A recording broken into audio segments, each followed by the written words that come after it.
Hi, thank you for clicking on the video, and I hope everyone is doing really well. Today is the final part 4 of my story, and part 3 ended with me having to move away from where I was living, move away from all my friends, and move back home. This move was incredibly difficult for me. Not just because I was moving away from the city that I loved. I had developed some incredible relationships, amazing friendships with a lot of people, and I just loved where I was living. The hardest part for me was I had to move back to the place where so much pain and so much went wrong in my life.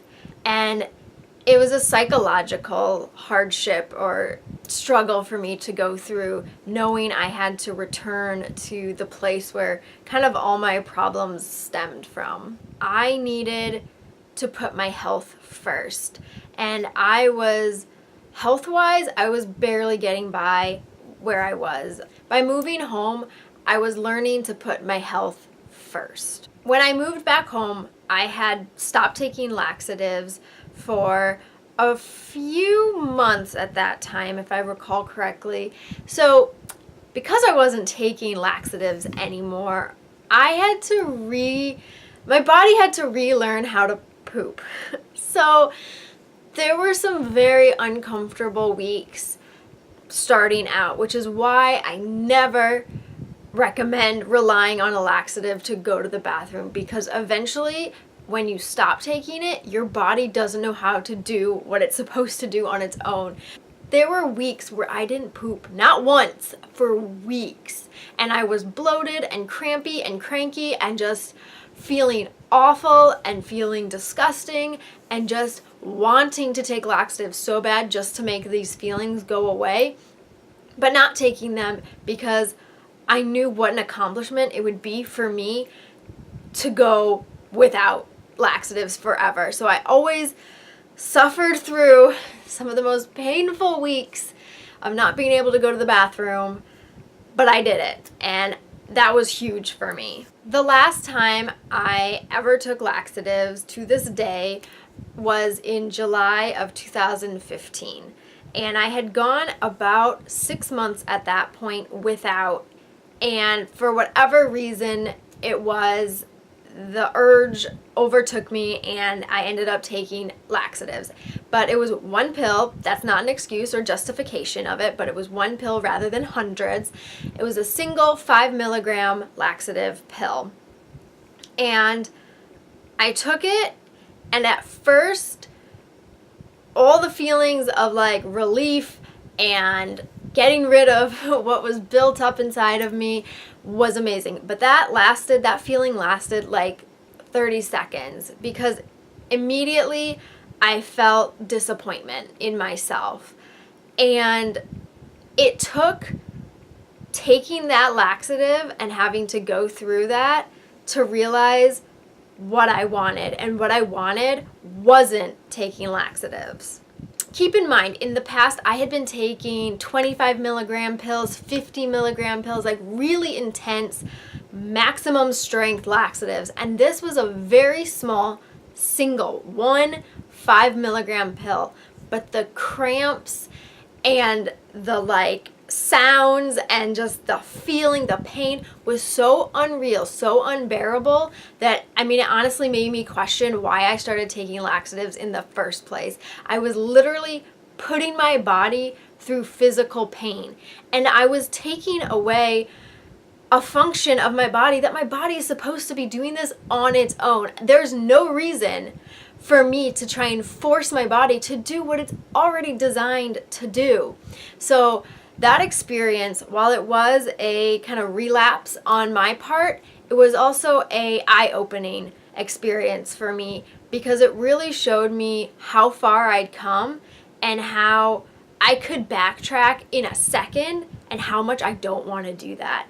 So in a way, I am grateful for that slip up, because it showed me what I'm fighting for. So now I'm going to go on a little spiel about veganism. It was around this time that I really started questioning why I was vegan. I know why I went vegan. I went vegan to control what I ate and to limit what I ate. But why was I still vegan if I was trying to recover? And so I really submerged myself into learning as much as I could about veganism.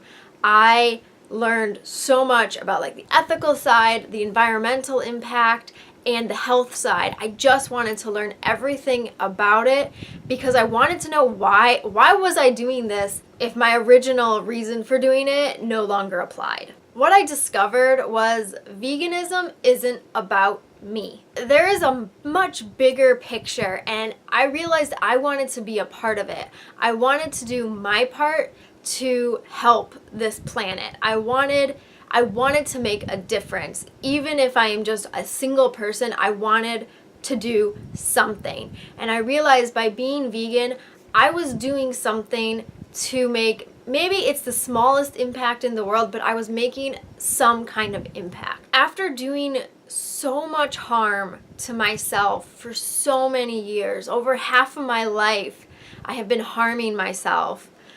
I wanted to do something right for someone else. I wanted to put myself aside, and I wanted to focus on other people and the world and making this place better for future generations. What really was the awakening part of all this was eating disorders constantly say it's about me. It's all about me. But veganism says it's not. It's about someone else. There are people, there are animals, there's a world out there that needs our help. And so I shut down the selfish voice of the eating disorder by choosing to be a vegan for other people. And with that, as I started to really believe why I was a vegan for others, I started to learn about the health aspect of veganism and how by helping others, you are in turn helping yourself.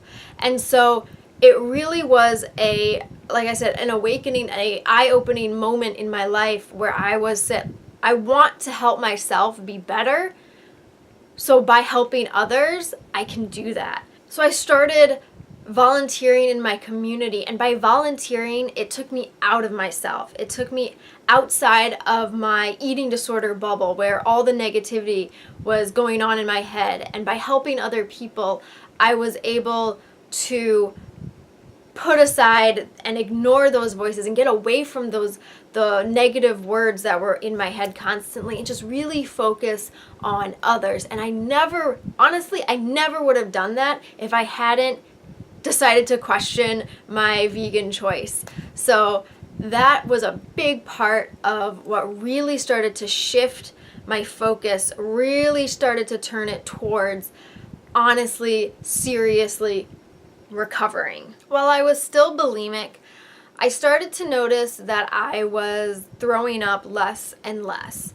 It used to be 2, 3, sometimes 5 times a day I would binge and I would purge.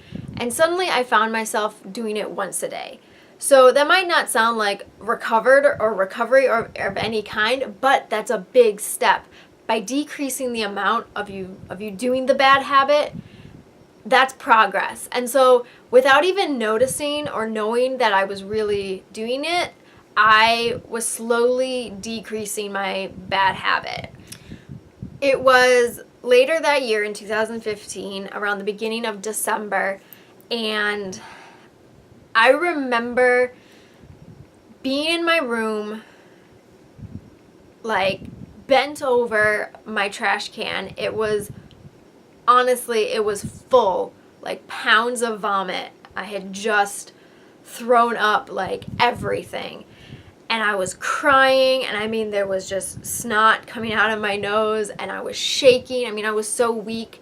My arms and my legs could barely hold me up because I was like forcing so much vomit and just like acid and stuff out of me that I was just shaking. I was dehydrated because I obviously wasn't drinking water, and I was throwing up any water. And I was just done. Like, I just couldn't take it anymore. I was sick and tired of feeling chained to this thing. I was a prisoner of my own, like, I created myself into a prisoner of this eating disorder, and I didn't want to do it anymore. I felt like the walls and the ceiling were just coming in on me. I mean, I was breathing really heavily, sweating, it was hot. I just couldn't take it. And like a crazy person, I said out loud, I said, I can't do this anymore, and I give up.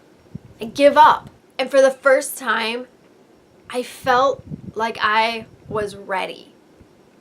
There were so many times in the past that I was like, yeah, I'm going to recover. Yeah, I'm going to stop doing this. And it would work for a couple days or a week or maybe even a month. And just like that, I would be back to my bad habits.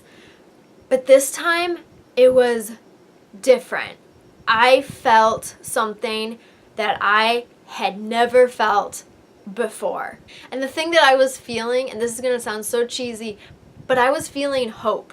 I had never felt hopeful before. Every time I said I'm going to stop taking laxatives, and then I turned around and started taking laxatives again, or I'm going to stop throwing up, and it lasted like 2 days. Those were just empty words, empty promises, because I didn't have hope. I didn't believe that I was capable of recovery. But this time, I felt like I could do it. Like there was something in me that knew, you're ready. You're ready to let go. You don't need this anymore. It was a crutch. At first it was a comfort. Now it's a crutch. And you're ready to throw that crutch away, and you're ready to stand on your own, and you're ready to get better. It suddenly dawned on me that I have had the tools in front of me my entire life. All I had to do was accept them and learn to use them. And the way to learn to use the tools that are set out in front of you for your own well-being is through the experiences that you go through and how you learn to handle situations, the hard situations, your choices when you are faced with a situation where you could completely F up your life over here, or you could make a difference over here. That choice teaches you how to use those tools, and it makes you stronger, and it makes you more dedicated to what it is that you want in life. And so that's what I realized at that moment was I have been sitting in front of the means to take care of myself and to get better. I just have to pick up that tool, metaphorically obviously, and use it.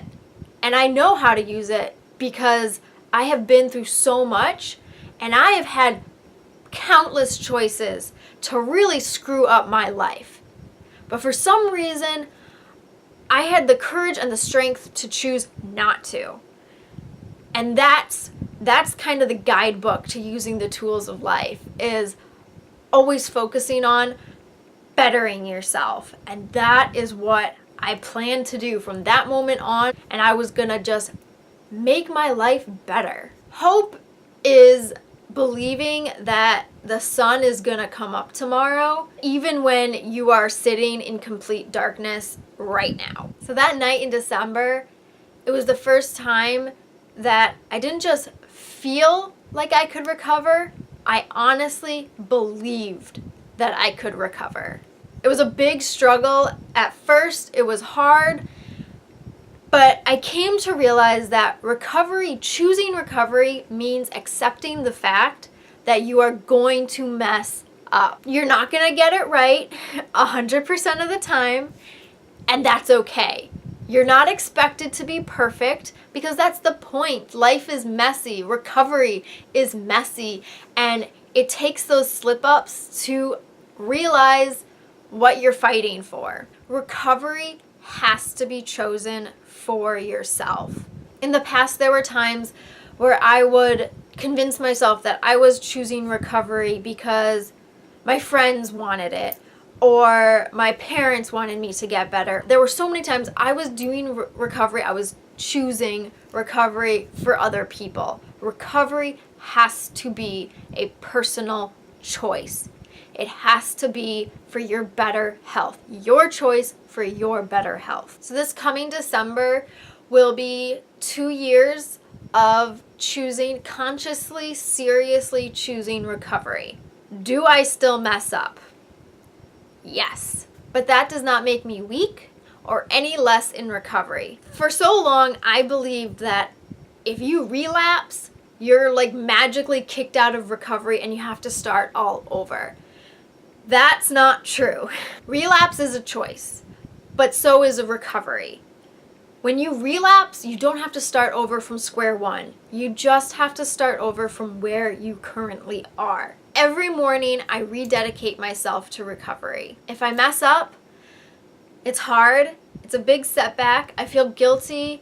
I'm angry, but I know that tomorrow I can start over. Every morning that you wake up is a chance to hit the reset button. If you have to hit that reset button 1,000,001 times, that's okay. The point is that you hit it, that you start over, that you forgive yourself. Even if you don't fully believe it, you have to tell yourself you're worth it, that you're worth recovering. The eating disorder made me believe I was a monster.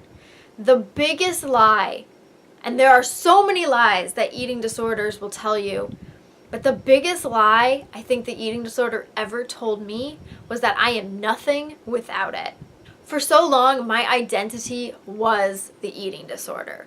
I was the girl with the eating disorder. And so every time I would consider recovery, the eating disorder would basically say to me, "Who are you without me?"